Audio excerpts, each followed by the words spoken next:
Saint Hilaire naît vers 315 à Poitiers, en Gaule romaine, au sein d'une famille païenne aisée. Son père et sa mère lui offrent une solide formation en littérature latine et grecque, en philosophie et en rhétorique. Marié jeune, Hilaire est père d'une fille prénommée Afra. Cet homme cultivé recherche la vérité et est insatisfait des réponses que lui donnent les philosophes. En lisant la Bible par curiosité intellectuelle, il est bouleversé par le nom divin révélé à Moïse, « Je suis ».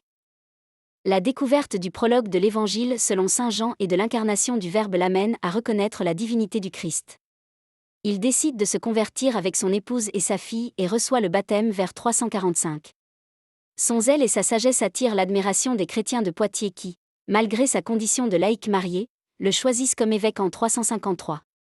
Après avoir accepté cet appel à contre-cœur, Hilaire et son épouse adoptent la continence, conformément aux usages de l'époque. En devenant évêque, Hilaire se trouve au cœur d'une crise doctrinale majeure, l'arianisme, qui nie la pleine divinité du Christ. L'empereur Constance II favorise ce courant et exige des évêques qu'il condamne saint Athanase, défenseur du credo de Nicée. Hilaire refuse de trahir sa foi. Il écrit des lettres, prêche et participe à des conciles pour défendre la Trinité. Sa popularité et son influence inquiètent les partisans de l'arianisme. En 356, l'empereur le condamne à l'exil en Phrygie, actuelle Turquie.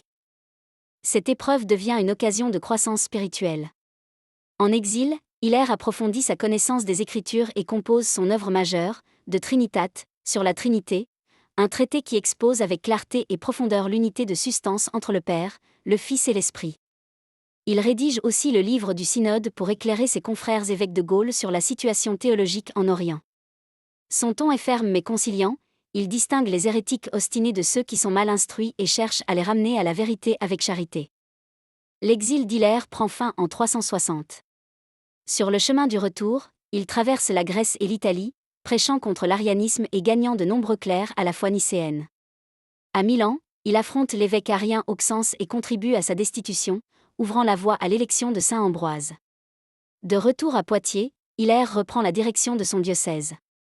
Il enseigne par la parole et l'écriture, son commentaire sur l'évangile de Matthieu et ses traités sur les psaumes montrent comment toute la révélation converge vers le Christ. Il compose également des hymnes en latin pour transmettre les vérités de la foi au peuple.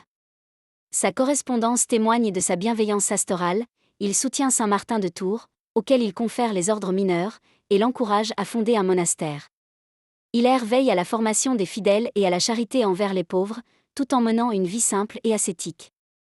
Hilaire est surnommé « marteau des Ariens » et « Athanase de l'Occident » pour sa défense énergique de l'orthodoxie. Pourtant, il reste humble et pacifique. Dans ses écrits, il souligne que la vérité doit être proclamée sans haine, mais avec patience et confiance dans l'action de Dieu. Son engagement influence le Concile de Paris, 360 ou 361, où les évêques de Gaule adoptent la profession de foi nicéenne. Hilaire meurt à Poitiers en 367, après avoir transmis son enseignement à des disciples tels que saint Martin. Sa réputation de sainteté s'étend rapidement.